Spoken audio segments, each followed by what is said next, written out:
If you're a die-hard football fan, you've probably heard the hype about Brighton's insane talent spotting. Somehow, they just keep unearthing these absolute beasts like they've got a magic scouting crystal ball or something.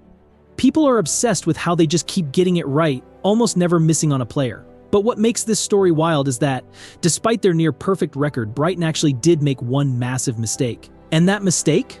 They let go of the guy who might just be the best player they've ever had. This guy? His name's Viktor Gyökeres, and he's an absolute machine. First, let's talk about why Gyökeres is a big deal. Over the last decade, the Portuguese league has produced some serious talent. And yet, Gyökeres might be the most exciting player to come out of the league in a long time. 50 matches, 43 goals, 14 assists, he's leading the world in goal contributions. Since arriving in Portugal, he's dominated the Player of the Month awards, winning 5 in a row.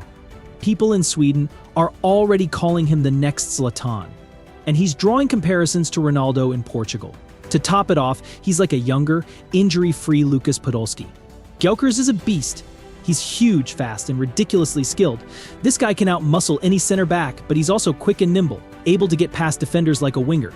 So he's got this scary combo of strength, speed, and skill that makes him a nightmare to defend. He's got it all: vision, finishing, dribbling, and he's lethal in transition. Some people are even calling him a Frankenstein footballer because he's so unstoppable.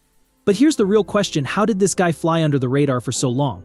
To see where things went wrong for Brighton, let's rewind to September 17, 2020. Brighton was facing Portsmouth in the Carabao Cup, and with low stakes, Graham Potter decided to give some of the younger guys a run. Two players stood out that day: Viktor Gyökeres and Alexis Mac Allister. Both were around the same age and had barely played for Brighton. They each scored, and Gyökeres even got an assist. But while Mac Allister was given more chances, eventually becoming a key player and moving on to Liverpool, Gyökeres went in the opposite direction. Just 2 weeks later, he was sent out on loan and would never actually play a Premier League game for Brighton. Why the different paths?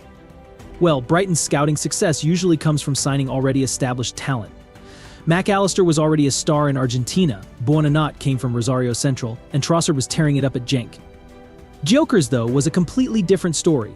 He came out of nowhere from Sweden's second tier, no less. Even Brighton's coaches admitted they couldn't believe he was such a hidden gem with no competition for his signing. Gyökeres started his career in Sweden with Brommapojkarna, a club that, let's just say, wasn't exactly setting the league on fire. In fact, they were so bad they got relegated with one of the worst records ever, barely scraping 12 points in a whole season. But that didn't stop Gyökeres. Despite being stuck on a struggling team, he made an immediate impact, dragging them up through sheer force of will. Even when the club was still bouncing between tiers, he became their top scorer and eventually made it onto Sweden's under-19 team, where he continued to show his talent. By the time he hit 19, he should have been moving to a top Swedish club. Instead, he was still grinding away in Sweden's lower leagues, but he didn't just fade away. He pushed himself, dragged his team to promotions, and scored consistently. When he got a shot with Brighton, he hoped it'd be the breakthrough he needed. Now, Brighton did give him some chances, but they mostly kept him with the under-23s. Even though he tore it up there, scoring 11 goals in his first 12 games, Brighton's coaches couldn't settle on his best position. They bounced him between winger and striker, and he never really got a clear shot with the first team. Then Graham Potter took over, the team's style shifted, and they decided he wasn't a good fit. Soon, he was sent out on loan to St. Pauli in Germany's second division, where he did well, but it wasn't enough to impress Brighton. When he returned, they still weren't sold on him, and eventually he was loaned out again, this time to Swansea, where he had a rough season due to COVID and struggled with long-term symptoms. Then came Coventry City. Newly promoted to the Championship, Coventry decided to take a chance on Gyökeres, giving him the game time he needed. The club's manager, Mark Robins, a former striker himself, recognized Gyökeres' potential and took him under his wing. With Robins' guidance, Gyökeres finally had a manager who understood him, and it showed. He started scoring, making big plays, and leading Coventry's charge up the table.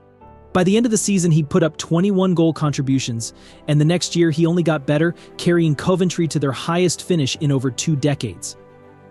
In the playoffs, he nearly single-handedly dragged them to the Premier League, even assisting in the semi-finals and scoring in the final.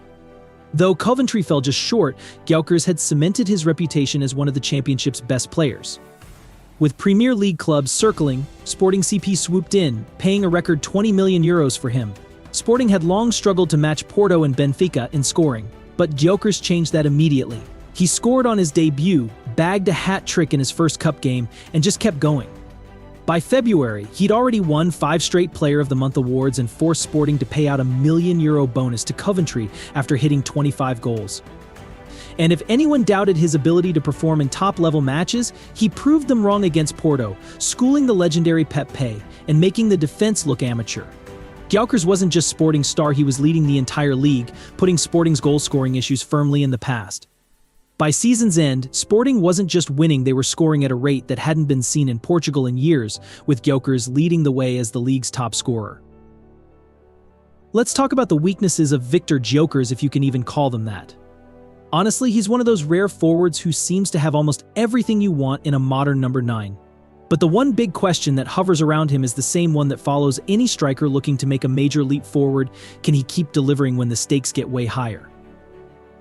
Think about it, sure, he's been tearing it up, but there is a world of difference between performing in Portugal or the Championship and stepping into a top league like the Premier League, where expectations hit differently. When the defenders are tougher, the pressure is massive, and the spotlight is glaring. Will he be able to keep his cool and score as often? Now, there are already some signs that Gyökeres can handle the heat. He showed up big for Coventry in all 3 playoff matches last season and put in solid performances for Sporting too, especially in some of the bigger games. He found the back of the net against Young Boys in both legs of their Europa League playoff round, scored against Benfica in the Portuguese Cup semi-final, and was key in Sporting's win over Porto back in December. But here's the flip side: he also struggled in certain key moments. When Sporting faced Atalanta in Europe, Gyökeres could not get on the score sheet, and that ended with Sporting crashing out of the competition. Plus, on the international stage, he has just 6 goals in 20 appearances for Sweden, which is decent but not exactly eye-catching. And here's where the risk comes in: any club going after him, especially a Premier League team, will be putting huge pressure and expectations on him. He will be dealing with a level of scrutiny he's not yet seen in his career. So while Gyökeres has shown he's worth the big money move, clubs still have to take a bit of a gamble here, because the truth is, he's still unproven at the very top level.